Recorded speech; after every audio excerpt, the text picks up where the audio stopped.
Hello everyone, welcome to our channel. So ఈరోజు వచ్చేసి చాలా మెయిన్ టాపిక్. ఎవరైతే ఫ్రెషర్స్ బెంచ్లో ఉన్నారో వాళ్ళ గురించి టాపిక్. ఫస్ట్ వీడియో స్కిప్ చేయకండి, ఎందుకంటే చాలా యూస్ఫుల్ వీడియో, మీకు ఫ్యూచర్లో ఎప్పటికైనా కూడా యూజ్ అవుతుంది.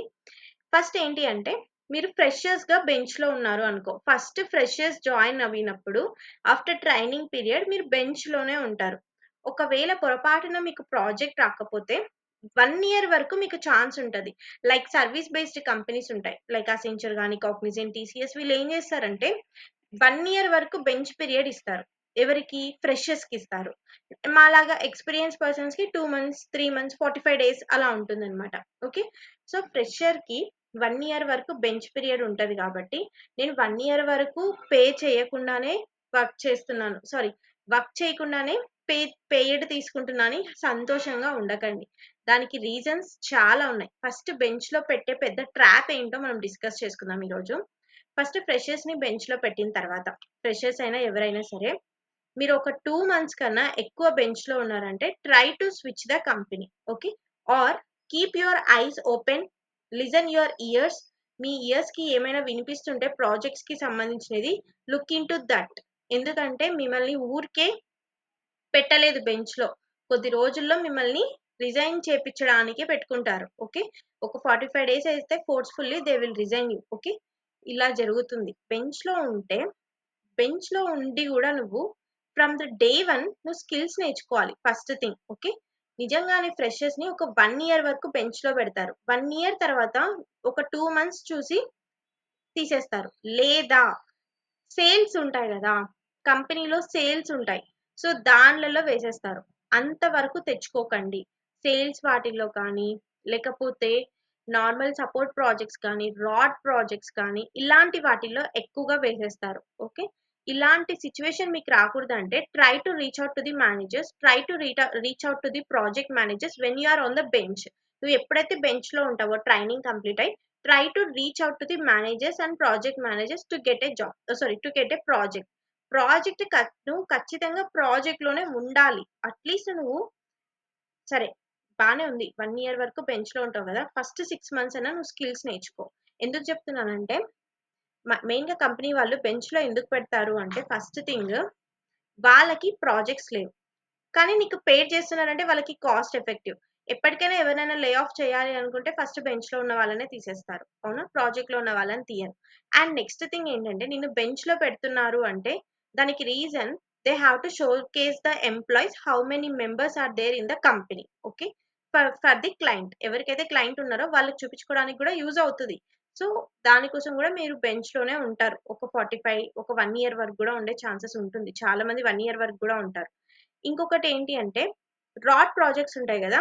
లాస్ట్ మినిట్‌లో వాటిలో వేసేస్తారు. లాస్ట్ మినిట్‌లో.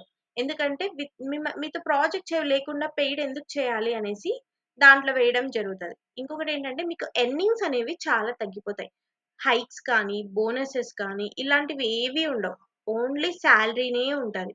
హైక్స్ ఉండవు. ఒక 2 మంత్స్‌కి మించి మీరు బెంచ్‌లో ఉన్నారు వితౌట్ ఎనీ ప్రాజెక్ట్ అంటే మీకు హైక్స్ ఉండవు. మీకు బోనసెస్ ఉండవు. ఎర్నింగ్స్ ఉండవు. వేరియబుల్ పే ఉండదు. పెర్ఫార్మన్స్ పే, మెట్రిక్స్ ఇవేవి ఉండవు. జస్ట్ సాలరీ మాత్రమే పే చేస్తారు. అందుకని నువ్వు బెంచ్‌లో ఉన్నావు అంటే ఎలా స్విచ్ కొట్టాలో చెప్తా చూడిప్పుడు. ఫస్ట్ థింగ్, నువ్వు డే 1 నువ్వు బెంచ్‌లోకెళ్ళావు అంటే ఓపెన్ యువర్ ఐస్. ఎందుకంటే ఏ స్కిల్స్ టాప్‌లో ఉన్నాయి. ఇప్పుడు నేను స్విచ్ కొడితే నేను ఎంత ప్యాకేజ్‌తో వెళ్ళగలను? ఈవెన్ దో 1 ఇయర్ అయినా సరే. ఎంత ప్యాకేజ్‌తో వెళ్ళగలను? ఎంత స్కిల్స్ నేర్చుకోవాలి? ఎంత ప్రాక్టీస్ చేయాలని వితిన్ 2 మంత్స్‌లో నువ్వు స్కిల్స్ ఆల్రెడీ నువ్వు ఫ్రెషర్‌వి అంటే అంత దూరం వెళ్ళావు, ఇంటర్వ్యూ క్వాలిఫై అయ్యావు, ఇంత జరిగిందంటే నీ దగ్గర స్కిల్స్ ఉంటాయి. లేకుండానే నువ్వు అంత దూరం వెళ్ళవు. సో, ఎక్కడో మిస్ అయింది కాబట్టి ప్రాజెక్ట్ రావట్లేదు. సో, కాబట్టి ఇంకా కొంచెం అడ్వాన్స్‌డ్‌గా నేర్చుకొని ఫస్ట్ స్విచ్ కొట్టడానికి ట్రై చెయి. స్విచ్ కొట్టడానికి లేట్ అవుతుంది అంటే ఆఫీస్‌లో మేనేజర్స్ ఉంటారు. ప్రాజెక్ట్ మేనేజర్స్ ఉంటారు. ఓకే. ప్రాజెక్ట్ మేనేజర్స్ కానీ ఆఫీస్‌కి వెళ్ళడం స్టార్ట్ చెయి. నువ్వు బెంచ్‌లో ఉన్నావంటే ఆఫీస్‌కి వెళ్ళడం స్టార్ట్ చెయి. ఆఫీస్‌లో చుట్టూ మీకు కొలీగ్స్ ఉంటారు. ఓకే. కొలీగ్స్, సీనియర్స్ ఎవరైతే వర్క్ చేస్తున్నారో వాళ్ళతో కాంటాక్ట్‌లో ఉండు. ఎందుకంటే వాళ్ళు మీకు ప్రాజెక్ట్స్ ఇచ్చే ఛాన్సెస్ ఎక్కువుంటాయి. మాకిప్పుడు ప్రాజెక్ట్ అయిపోంగానే మేము మేము గూడా బెంచ్‌లోకెళ్తాం గదా! మేము ఎప్పుడైతే బెంచ్‌లోకి వెళ్తామో ఫస్ట్ మేము ఆల్రెడీ వర్క్ చేసిన కొలీగ్స్‌లో అడుగుతాం అన్నమాట. ఫస్ట్ ఎలా అడుగుతాం? ఏమైనా ప్రాజెక్ట్స్‌లో ఓపెనింగ్స్ ఉన్నాయా అని అడుగుతాం. ప్రాజెక్ట్స్‌లో ఏమైనా ఓపెనింగ్స్ ఉన్నాయి అంటే డెఫినిట్‌గా వాళ్ళ త్రూనే మేము ఆ ప్రాజెక్ట్‌లోకి వెళ్ళిపోతాం అన్నమాట. బెంచ్‌లో లేకుండా.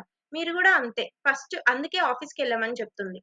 చుట్టూరా మీ కొలీగ్స్ ఉంటారు గాబట్టి, వాళ్ళతో కాంటాక్ట్ అయ్యి, వాళ్ళతో ఒకసారి మాట్లాడి, నాకిలా ఒక ప్రాజెక్ట్ కావాలి. ఈ స్కిల్స్ నాకున్నాయి. ఏమైనా ప్రాజెక్ట్స్ ఉంటే చెప్పండి అనేసి నువ్వు టీమ్స్‌లో గాని, డైరెక్ట్ కాంటాక్ట్ గాని మాట్లాడడానికి స్కోప్ ఉంటుంది నువ్వు ఆఫీస్‌కెళ్తే. ఇంకొకటేంటంటే, ప్రాజెక్ట్ మేనేజర్స్‌ని ఎలా సెర్చ్ చేయాలంటే, నీ ఆర్గనైజేషన్ నువ్వు టీమ్స్‌లో ఇటు సైడ్ లెఫ్ట్ సైడ్ చూస్తే ఆర్గనైజేషన్ అనేసి ఒకటుంటుంది. ఆర్గనైజేషన్‌లో నీకు ప్రాజెక్ట్ మేనేజర్స్, నీ పైన ఎవరు వర్క్ చేస్తున్నారు, వాళ్ళ పైన ఎవరు వర్క్ చేస్తున్నారు, ప్రతి ఒక్కటి ఉంటది గదా! సో, అందులోనే leads, working employees, project managers కనిపిస్తారు. వాళ్ళ మెయిల్ ఐడీస్ కూడా కనిపిస్తాయి. సో, నువ్వు అందులో మెయిల్ చేయాలి. ప్రాజెక్ట్స్‌కి నేను ఇలా ప్రాజెక్ట్స్ కోసం సెర్చ్ చేస్తున్నాను. యాస్ ఎ ఫ్రెషర్ నాకొక ప్రాజెక్ట్ కావాలి. నేను ఇందులో దాంట్లో నేను స్కిల్స్ నేర్చుకున్నాను అనేసి నువ్వు మెన్షన్ చేయాలి. ఎక్కడో ఒక్క దగ్గర నీకైతే ప్రాజెక్ట్ తగులుతది. ఈవెన్ దో నీకు టెక్నికల్ సపోర్ట్ ప్రాజెక్ట్ వచ్చినా గూడా ఆ టైంలో ఫస్ట్ దాంట్లోకి వెళ్ళిపో. ఓకే. ఫస్ట్ దాంట్లోకి వెళ్ళిపోయి ఆల్రెడీ నీకు స్కిల్స్ వచ్చు గదా!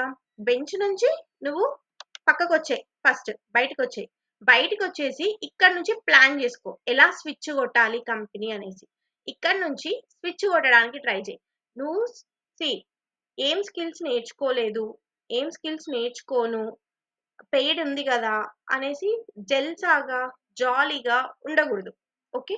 జాలీగా ఉండగూడదు. First thing. నువ్వు బెంచ్‌లో ఉన్నావంటే you have to learn many more skills than నువ్వు ప్రాజెక్ట్‌లో ఉన్నప్పుడు కన్నా ఇప్పుడే నువ్వు ఎక్కువ నేర్చుకొని, ఎక్కువ నీ స్కిల్స్‌ని షోకేస్ చేసి, ఎక్కువ ప్రాజెక్ట్ మేనేజర్స్‌కి చూపియాలి. నేనైతే నేను ప్రాజెక్ట్‌లోనే ఉన్నాను. నేనెప్పుడు బెంచ్‌లో లేను. అందులో ఉన్నప్పుడు మాత్రం కాగ్నిజెంట్‌లో ఉన్నప్పుడు.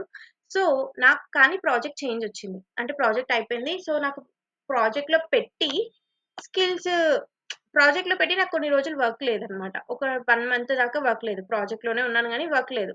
బికాజ్ ఆ ప్రాజెక్ట్ అయిపోయింది. సో, అప్పుడు నాకు ప్రాజెక్ట్ కావాలి. నేనేం చేశానంటే I I started searching the people. Okay. Hammer కొన్ని యాప్స్ ఉంటాయి. యామర్, ఎంఎల్ఎస్ రీల్స్ ఇలాంటి వాటిల్లో ఉంటాయి. ఇలా ప్రాజెక్ట్స్ సెర్చ్ చేయడం స్టార్ట్ చేశా. ఎప్పుడైతే నేను ప్రాజెక్ట్స్ సెర్చ్ చేయడం స్టార్ట్ చేసి మేనేజర్స్‌కి, డైరెక్టర్స్‌కి ఇలాంటి వాళ్ళకి డైరెక్ట్‌గా టీమ్స్‌లో కాంటాక్ట్ అవ్వడం స్టార్ట్ చేశానో, సో, వాళ్ళు కొందరు అడుగుతారు. ఎలా అడుగుతారంటే నీకు నా కాంటాక్ట్ ఎలా వచ్చింది అని అంటాడు. Through hammer, through MLS reels అనేసి నేను చెప్పొచ్చు. ఆర్గనైజేషన్ త్రూ నేను తీసుకున్నాను అని గూడా చెప్పొచ్చు. ఇలా నాకు ఒక ఆపర్చునిటీ కోసం సెర్చ్ చేస్తున్నాను. సో, ఇలా నాకు దొరికింది అని చెప్పొచ్చు. అలా కొందరు ఒప్పుకుంటారు. కొందరు ఒప్పుకోరు. ఓకే.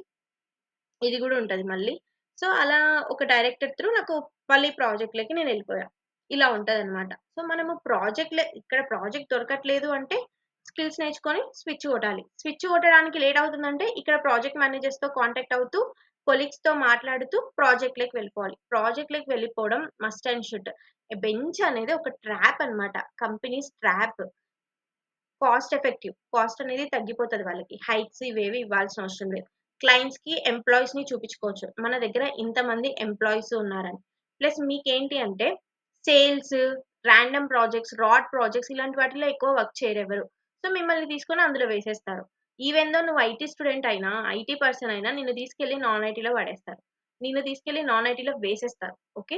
ఇలాంటి వాటిలో వేసేస్తారు కాబట్టే నువ్వు బెంచ్‌లో ఉండగూడదు ఎక్కువ శాతం. లాస్ట్‌లో ట్రైనింగ్ అని జెప్పేసి నిన్ను బెంచ్ నుంచి ట్రైనీకి మారుస్తున్నాం అని జెప్తారే, వాటినే మనము రాడ్ ప్రాజెక్ట్స్ అంటాం.